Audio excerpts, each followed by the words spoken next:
على حبيبك من زانت به العصر. أما بعد فأعوذ بالله من الشيطان الرجيم.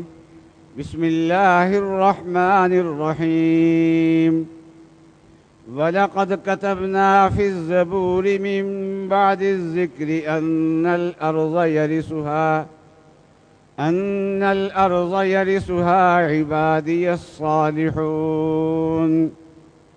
صدق الله العظيم وصدق رسوله النبي الكريم. بزرگان محترم اور برادران عزیز،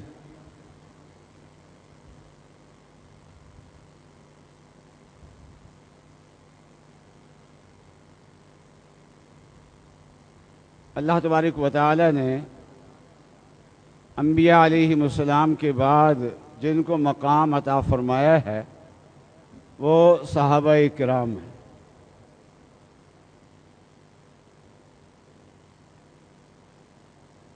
دنیا میں فقہاء کرام کو، محدثین اعظام کو، اولیاء اللہ کو مقام ملے ہیں، لیکن ان کو جو مقام ملے ہیں وہ ان کی محنت کی وجہ سے ملے۔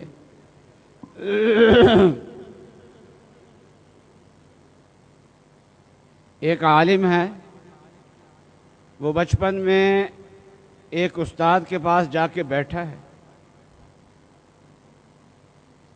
اور اس نے قاعدہ شروع کیا ہے، پھر اس نے قرآن پاک حفظ کیا ہے، پھر اس نے عربی پڑھی ہے، پھر 8 سالہ اس نے نصاب پڑھا ہے، پھر اس نے تخصصات کیے ہیں، پھر اس نے محنتیں کی ہیں۔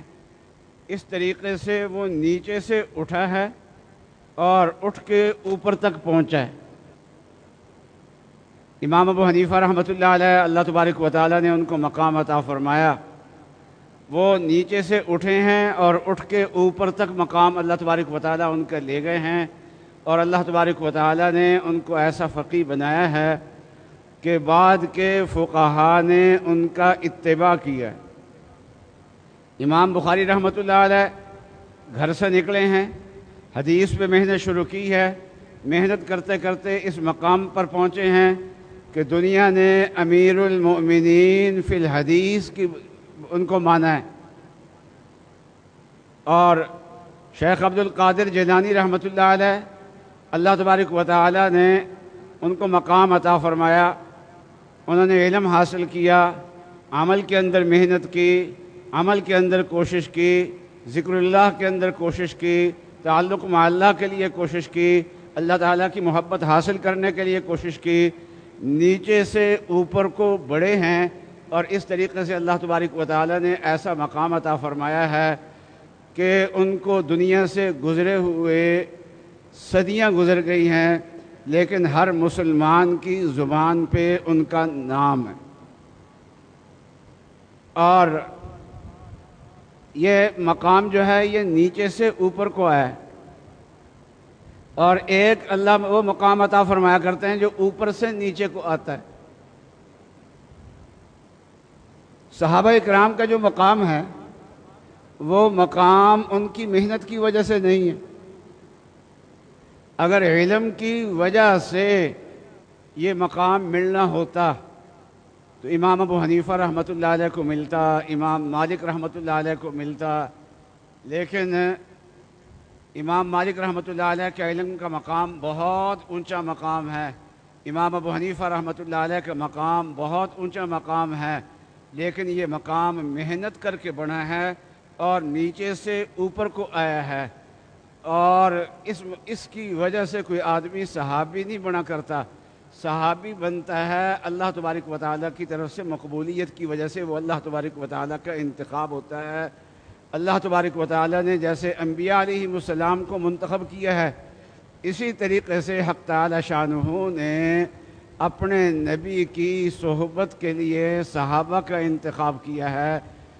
ایک ادنا درجے کے صحابی علم میں امام ابو حنیفہ رحمۃ اللہ علیہ ان سے آگے ہوں گے، امام مالک رحمۃ اللہ علیہ ان سے آگے ہوں گے، نبی اقدس صلی اللہ علیہ وسلم کی حدیثیں یاد کرنے میں امام بخاری رحمۃ اللہ علیہ ان سے آگے ہوں گے، امام ترمذی رحمۃ اللہ علیہ ان سے آگے ہوں گے، لیکن پھر بھی یہ حضرات ان کے مقام کو نہیں پہنچ سکتے، اس لیے کہ صحابی وہ ہوتا ہے جس کو اللہ تبارک و تعالی نے نبی کی صحبت کے لیے منتخب کیا۔ اس لیے تمام صحابہ کرام سے اللہ تبارک و تعالی نے نجات کا وعدہ کیا ہے۔ صحابہ کی دو قسمیں ہیں، ایک وہ صحابہ ہیں جو فتح مکہ سے پہلے مسلمان ہوئے، انصار بھی اور مہاجرین بھی، والسابقون الاولون من المہاجرین والانصار، اور ایک صحابہ وہ ہیں جو فتح مکہ کے بعد مسلمان ہوئے ہیں۔ دونوں کا مرتبہ یکساں نہیں ہے۔ لا يستوي منكم من انفق من قبل الفتح وقاتل اولئك اعظم درجة من الذين انفقوا من بعد وقاتلوا، جو بعد میں مسلمان ہوئے ہیں، جنہوں نے بعد میں قتال کیا ہے، جنہوں نے بعد میں جہاد کیا ہے، جنہوں نے فتح مکہ کے بعد اللہ کے راستے میں خرچ کیا ہے، ان کا مقام اور پہلے لوگوں کا مقام یکساں نہیں ہے۔ تو دونوں کا مقام یکساں نہیں ہے، لیکن اللہ تعالیٰ نے وعدہ کیا ہے وَكُلًّا وَعَدَ اللَّهُ الْحُسْنَى، اور اللہ تبارک و تعالیٰ نے سب سے اچھائی کا وعدہ کیا ہے، حسنہ کا وعدہ کیا ہے، اچھائی کا وعدہ کیا ہے۔ چنانچہ صحابہ اکرام سے اگر غلطی بھی ہو جائے تو ہمیں حکم یہ ہے کہ لا تتخذوہم من بعدی غرضا، کہ میرے بعد صحابہ کو طعن و تشنیع کا نشانہ نہ بنانا، اس لیے کہ وہ امام ابو حنیفہ کی طرح محنت کر کے عالم نہیں بنے۔ امام ابو حنیفہ رحمۃ اللہ علیہ نے مسئلے بیان فرمائے ہیں، ان مسئلوں سے اختلاف ہو سکتا ہے، ان مسئلوں پہ اعتراض ہو سکتا ہے، دلیل کے ساتھ اعتراض ہو سکتا ہے، امام مالک رحمۃ اللہ علیہ پہ اعتراض ہو سکتا ہے، لیکن فرمایا کہ اے لوگو، میرے امتیو، میرے صحابہ کو طعنے کا نشانہ نہ بنانا، میرے صحابہ کے اوپر اعتراضات نہ کرنا۔ ایک عالم تھے، ان سے کسی نے پوچھا کہ میں آپ سے سوال کر سکتا ہوں؟ مجھے اعتراض ہے حضرت معاویہ رضی اللہ تعالی عنہ پہ۔ ان کا بتاؤ کیا اعتراض ہے؟ انہیں اعتراض بتایا کہ اور بتاؤ اور کیا اعتراض ہے؟ اس نے اور اعتراض بتایا، اس نے کہا اور بتاؤ اور کیا اعتراض ہے؟ اس نے اور اعتراض بتایا۔ اس عالم نے جواب دیا کہ یہ سارے اعتراضات آپ کے ہیں، لیکن ان سب کے باوجود ہے تو صحابی نا، اور صحابہ پہ طعن کرنے سے حق تعالی شانہ نے منع فرمایا ہے، اور صرف منع نہیں فرمایا بلکہ صحابہ اکرام جو ہیں وہ معصوم نہیں ہیں، ان سے غلطی ہو سکتی ہے۔ صحابہ عادل ہیں، یعنی سارے کے سارے دیندار ہیں، احیاناً کسی صحابی سے غلطی ہو سکتی ہے، ہماری طرح گناہ گار نہیں ہیں، صحابہ فاسق نہیں ہیں، عادل ہیں سارے کے سارے صحابہ۔ احیاناً کبھی کبھار غلطی ہو جائے تو صحابی ایسی توبہ کرتے ہیں کہ اس غلطی کرنے سے پہلے جو ان کا مقام تھا اس مقام سے وہ آگے نکل جایا کرتے ہیں، ان کا مقام پہلے مقام سے بھی آگے بڑھ جایا کرتا ہے۔ بڑی سے بڑی غلطی ہو جائے لیکن نبی اقدس صلی اللہ علیہ وسلم نے طعن کرنے سے منع فرمایا ہے۔ حضرت معاذ اسلمی رضی اللہ تعالیٰ عنہ، ان سے غلطی ہو گئی اور اخلاقی غلطی ہوئی، زنا کی غلطی ہوئی، اور بغیر کسی گواہ کے خود نبی اقدس صلی اللہ علیہ وسلم کے پاس آ کے اعتراف کیا۔ ہم میں اور صحابی میں فرق یہی ہے، ایک فرق تو یہ ہے کہ ہم کثرت سے گناہ کرتے ہیں، اور کثرت سے گناہ کرنے کی وجہ سے ہمارے لیے فاسق کا لفظ استعمال ہوتا ہے، اور صحابی کثرت سے گناہ نہیں کیا کرتا۔ صحابی کے لیے فاسق کا لفظ نہیں ہے، صحابی کے سارے عادل ہیں، اور احیاناً ان سے غلطی ہوتی ہے۔ اور دوسرا یہ ہے کہ ہم غلطی کر کے ڈٹ جاتے ہیں اور اس پہ توبہ نہیں کرتے، لیکن صحابی سے غلطی ہو جائے تو ان کا وہی حال ہوتا ہے کہ جو قرآن پاک نے فرمایا ہے والذین اذا فعلوا فاحشة او ظلموا انفسهم ذکروا اللہ فاستغفروا لذنوبهم، کہ جو لوگ بعض اللہ کے نیک بندے وہ ہیں کہ ان سے کبھی کوئی بے حیائی کا کام ہو جائے یا کوئی اور گناہ ہو جائے تو فوراً اللہ کو یاد کر لیتے ہیں، تڑپ جاتے ہیں، تڑپ کے توبہ کر لیتے ہیں۔ چنانچہ حضرت معاذ اسلمی سے گناہ ہو گیا، گواہ کوئی نہیں ہے، لیکن حضرت صلی اللہ علیہ وسلم کے پاس آ کے اعتراف کیا خود بخود۔ رسول اللہ صلی اللہ علیہ وسلم نے ان سے منہ موڑ لیا، اب واپس چل جاتے کہ حضرت صلی اللہ علیہ وسلم نے سن کے منہ موڑ لیا، لیکن دل کے اندر بے چینی لگی ہوئی تھی، بے چینی دل کے اندر لگی ہوئی تھی کہ کسی طریقے سے میں اس گناہ سے پاک ہو جاؤں، نبی اکرم صلی اللہ علیہ وسلم مجھ پہ حد جاری کرے تاکہ میں اس گناہ سے پاک ہو کے دنیا سے جاؤں۔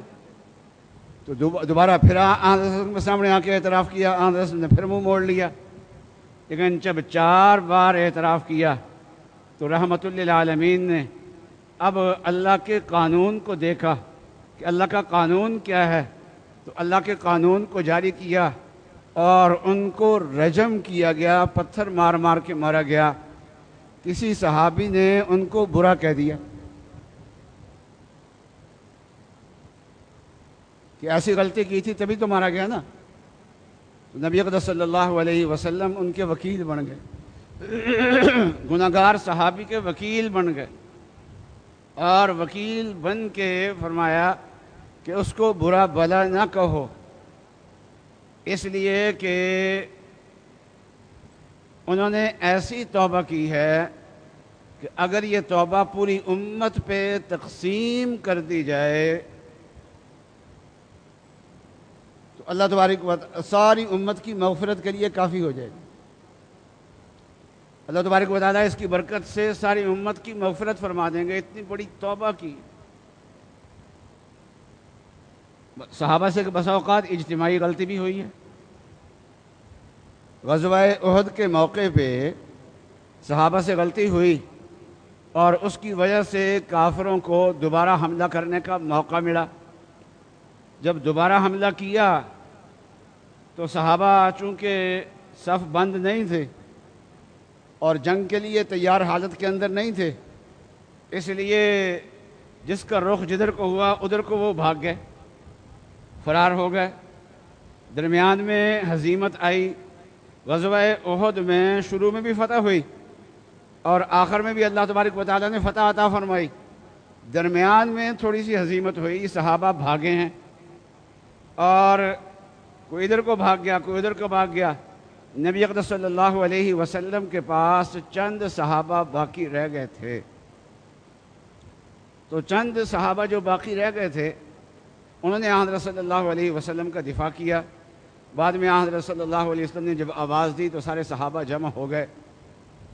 تو جنگ کے اندر بھاگنا اور پھر نبی اقدس صلی اللہ علیہ وسلم کی موجودگی کے اندر بھاگنا یہ معمولی گناہ نہیں ہے۔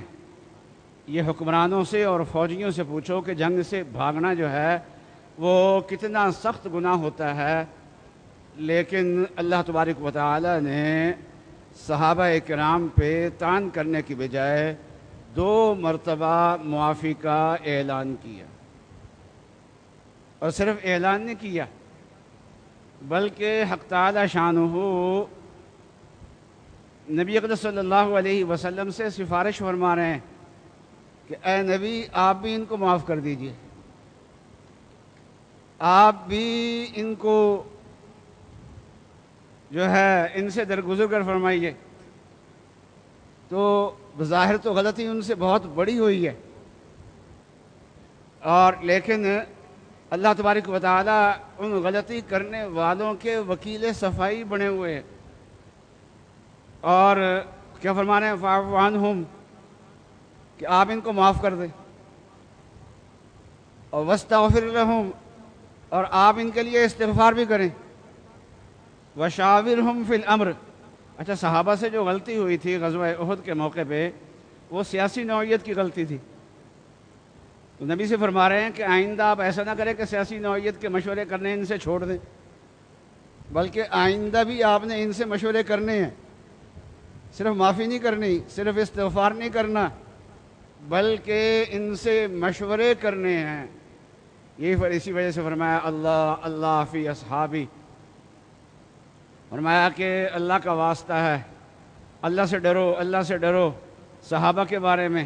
لا تتخذوہم من بعدی غرضا، نبی اقدس صلی اللہ علیہ وسلم فرمایا میرے بعد ان کو نشانہ نہ بنانا،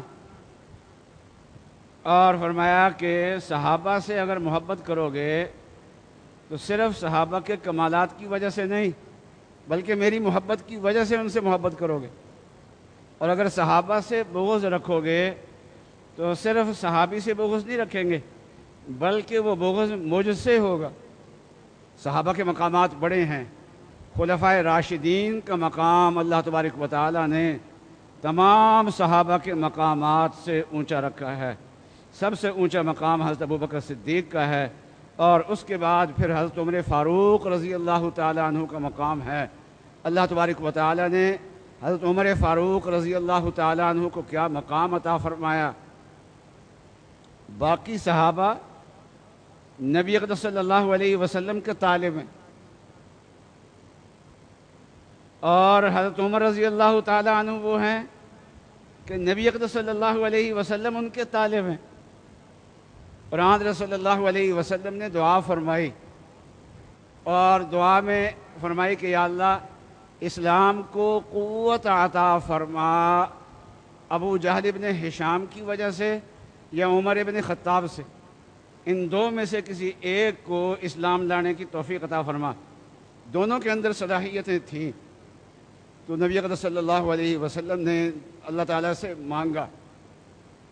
ابو جہل نے یہ اعلان کیا تھا کہ جو آدمی محمد کو قتل کرے گا 100 اونٹوں کا انعام میں اس کو دوں گا، اور اتنی چاندی میں اس کو انعام کے طور پہ دوں گا۔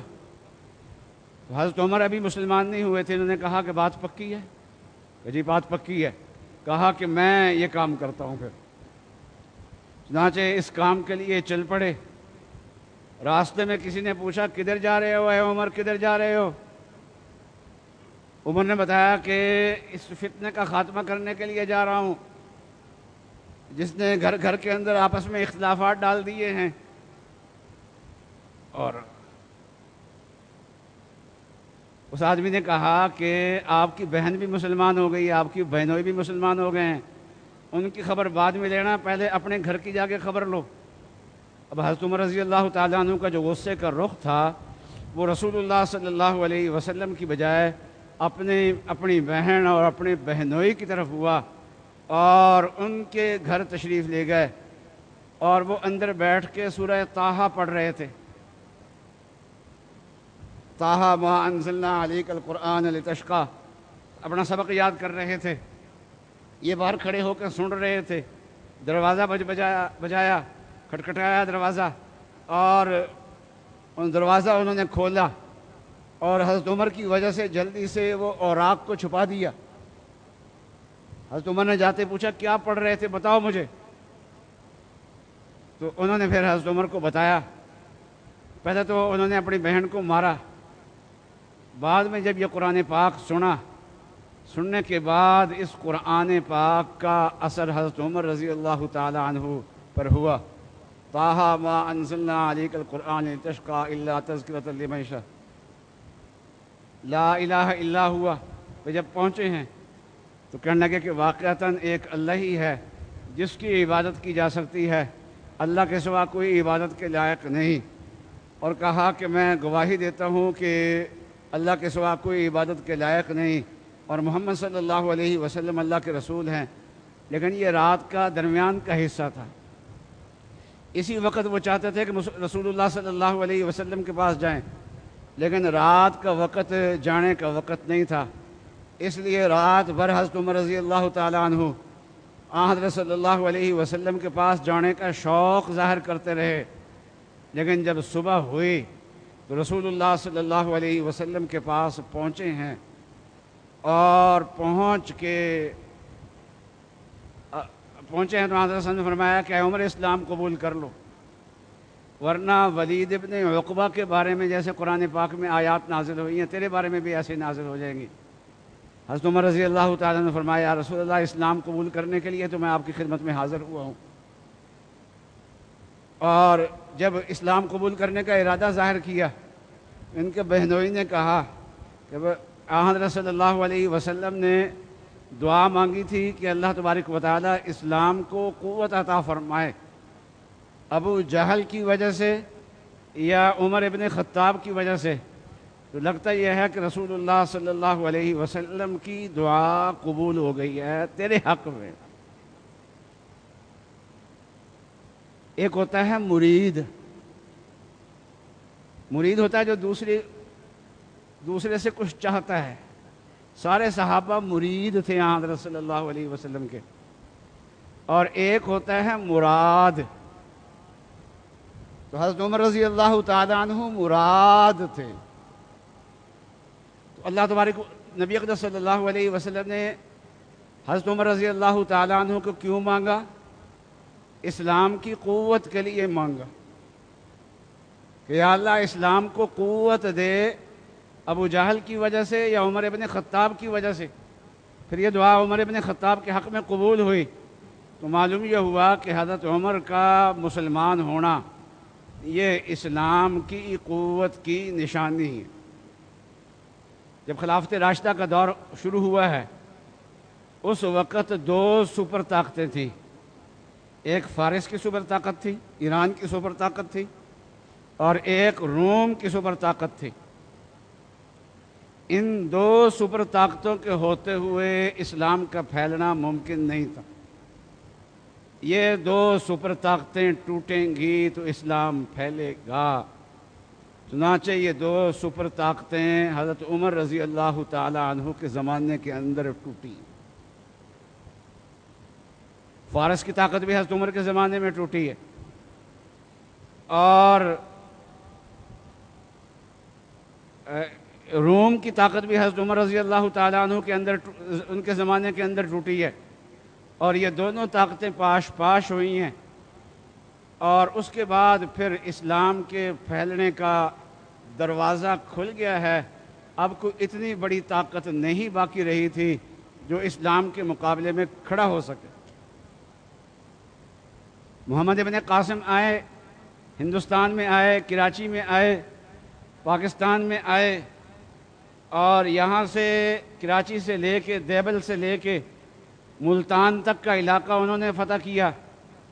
یہ اس علاقے میں سب سے پہلی فتح تھی، لیکن اس فتح تک پہنچنے کا ذریعہ کون بنے ہیں؟ وہ خلیفہ راشد بنے ہیں جنہوں نے سپر طاقتوں کو توڑا تھا، جن کی وجہ سے سپر طاقتیں ٹوٹی تھیں۔ تو یوں کہیے کہ محمد ابن قاسم یہاں پر آئے، یا افغانستان کے راستے سے دوسرے مسلمانوں کے لشکر آئے، یہ جتنے بھی آئے ہیں ان کو آنے کا حوصلہ اس لیے ملا ہے کہ ان کے راستے کی رکاوٹیں جو سپر طاقتیں تھیں وہ ٹوٹ چکی تھیں۔ تو یوں کہیے کہ آج ہم یہاں پر بیٹھے ہوئے ہیں، آج ہم کلمہ پڑھ رہے ہیں، آج ہم مسلمان ہیں، آج ہم اسلام میں داخل ہیں، آج ہماری نجات کا سامان ہوا ہے۔ آج جہاں پر بھی اسلام کی قوت نظر آتی ہے اس قوت کے پیچھے حضرت عمر رضی اللہ تعالی عنہ کا اثر داخل ہے۔ حضرت عمر رضی اللہ تعالی عنہ کی قوت اس کے پیچھے داخل ہے۔ ان کی خلافت کی جو یوں کہیے کہ حضرت عمر جس قوت کو رسول اللہ صلی اللہ علیہ وسلم نے مانگا ہے وہ حضرت عمر کی قوت آج بھی باقی ہے اور قیامت تک انشاءاللہ وہ قوت باقی رہے گی۔ حضرت عمر رضی اللہ تعالی عنہ اللہ کے کتنے پیارے ہیں، اس کا اندازہ ان کے خاتمے سے لگایا جا سکتا ہے۔ دعا فرمایا کرتے تھے کہ یا اللہ اپنے راستے میں شہادت عطا فرمانا، لیکن ساتھ کہتے تھے کہ وجعل موتی ببلدی رسولک، کہ اپنے رسول کے شہر میں مجھے موت دینا۔ ساتھ یہ بھی دعا فرمایا کرتے تھے، پھر ساتھ تعجب کرتے تھے کہ مدینے کے اندر کہاں مجھے شہادت ملے گی۔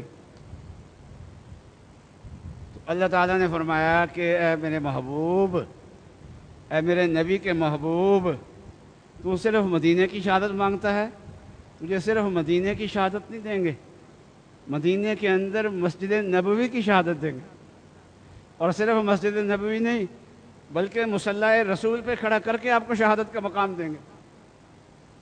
اور آپ صرف مدینے کی میں قبر مانگتے ہیں، ہم صرف مدینے کے اندر قبر نہیں دیں گے بلکہ نبی اقدس صلی اللہ علیہ وسلم کے حجرے کے اندر آپ کو مقام عطا فرمائیں گے۔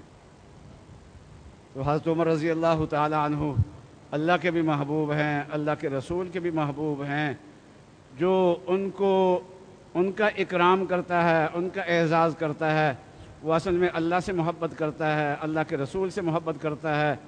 اور جو شیخین سے حضرت ابو بکر حضرت عمر رضی اللہ تعالی عنہما ان پہ تبرہ کرتا ہے، وہ اصل میں ان پہ تبرہ نہیں کرتا، وہ پاک نبی پہ تبرہ کرتا ہے، اور پاک نبی پہ تبرہ کرتا ہے، اور نبی اقدس صلی اللہ علیہ وسلم پہ نعوذ باللہ تبرہ کرتا ہے، اور اللہ تبارک و تعالیٰ پہ تبرہ کرتا ہے۔ اللہ تبارک و تعالیٰ حضرات شیخین کی قدر کرنے کی توفیق عطا فرمائے۔ ان کی محبت اصل میں ایمان کی علامت ہے۔ جتنی زیادہ صحابہ اکرام کی محبت ہوگی، خلفائے راشدین کی محبت ہوگی، حضرات شیخین کی محبت ہوگی، حضرت عمر رضی اللہ تعالیٰ عنہ کی محبت ہوگی، اتنے ہی اللہ تبارک و تعالیٰ ہمیں ہمارے ایمان کو ترقی عطا فرمائیں گے۔ اللہ تبارک و تعالیٰ ہمارے ایمانوں میں استقامت عطا فرمائیں۔ وآخر دعوانا ان الحمد للہ رب العالمین۔